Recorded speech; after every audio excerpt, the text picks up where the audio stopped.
Welcome back, everyone. 13 after the hour. Time for us to go behind the headlines as the Justice Department has okayed Native American marijuana legalization.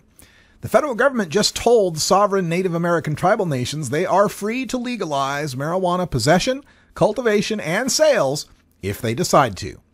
The 2013 Cole Memorandum is the document outlining the 8 federal priorities in federal law enforcement regarding marijuana.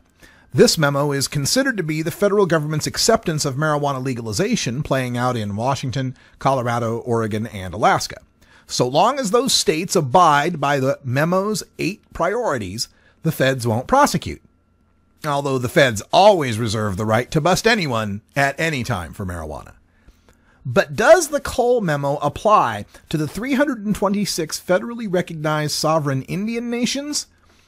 In a word, yes. Monty Wilkinson is the executive director of the Executive Office for the United States Attorneys, and he sent a memo to all U.S. attorneys and tribal liaisons on October 28th, but it is just now being made public.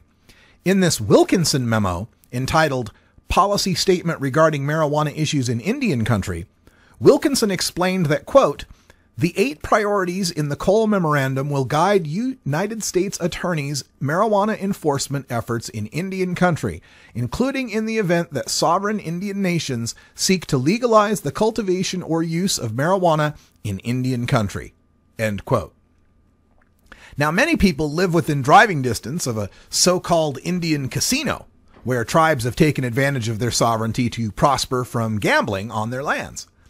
Tribes also profit from sales of prohibited fireworks and untaxed cigarette sales.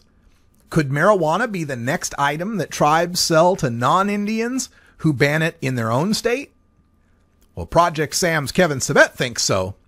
The anti-legalization lecturer warned U.S. News and World Report, quote, "A situation is quickly forming where people living in states who do not want legalization will in fact be living 10 minutes away from a marijuana store." End quote. Yes, Kevin Sabet believes the state marijuana prohibition should overrule a tribe's legalization, but he also believes the federal marijuana prohibition should overrule state legalization. So at least he's consistent. And the idea that all of the reservations are suddenly going to sprout pot shops is a little far-fetched. Tribes vary in their politics as much as the states do. In Washington, for example, the state has legalized marijuana, but the Yakima tribe wants to ban all marijuana industry within the bounds of the Yakima Nation, which comprises 1.2 million acres in south central Washington. Now, while Kevin Sabet has little concern for tribal sovereignty, he has plenty of concern for tribal alcoholism. Sabet told the LA Times, quote, "Native Americans and their families suffer disproportionately from addiction compared to other groups.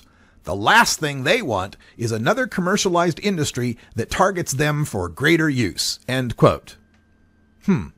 So, even if Native American people vote for legalization, Kevin Sabet knows it's not what they want.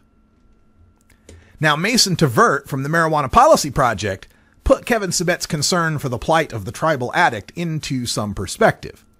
Tvert told U.S. News and World Report, quote, "Studies have consistently found above average rates of alcohol abuse and related problems among Native American communities.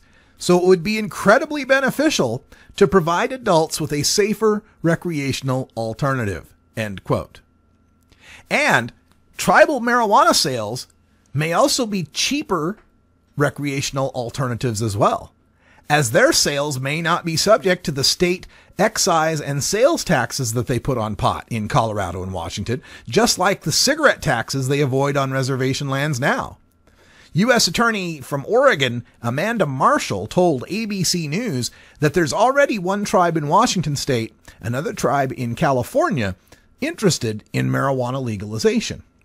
Have yet to see how that turns out, but I know if some Washington tribes start wanting to get into the marijuana business and don't have to pay a 25% tax at all 3 levels of production, they will greatly undercut the legal marijuana market in the I-502 realm. This is a good development for those of us in marijuana policy because the opening of any Native American marijuana retail will have to be taxed less than what it is taxed at the state level. And this will provide another pressure for these states to not overtax the marijuana as they develop their regulations. This is something that could have many effects here in the state of Oregon, where we have a number of recognized tribes and tribal lands.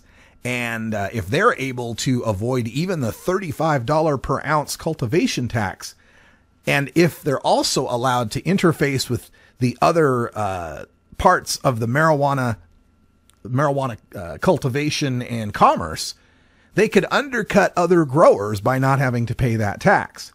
I know many people will be paying attention to this to see how this might develop in the tribal lands.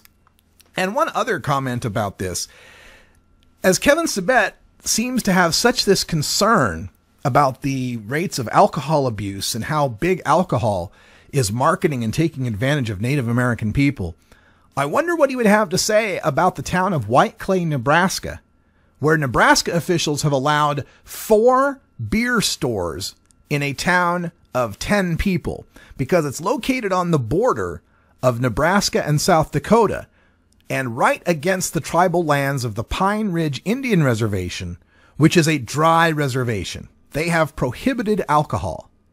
So, of course, all of the residents of the reservation cross the state line into Nebraska, into White Clay, where these 4 beer stores in a town of 10 people sell 10,000 cans of beer per day.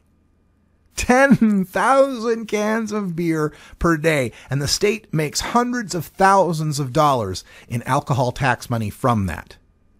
Why are the prohibitionists like Kevin Sabet so entranced with dealing with marijuana's legalization instead of trying to halt the over-commercialization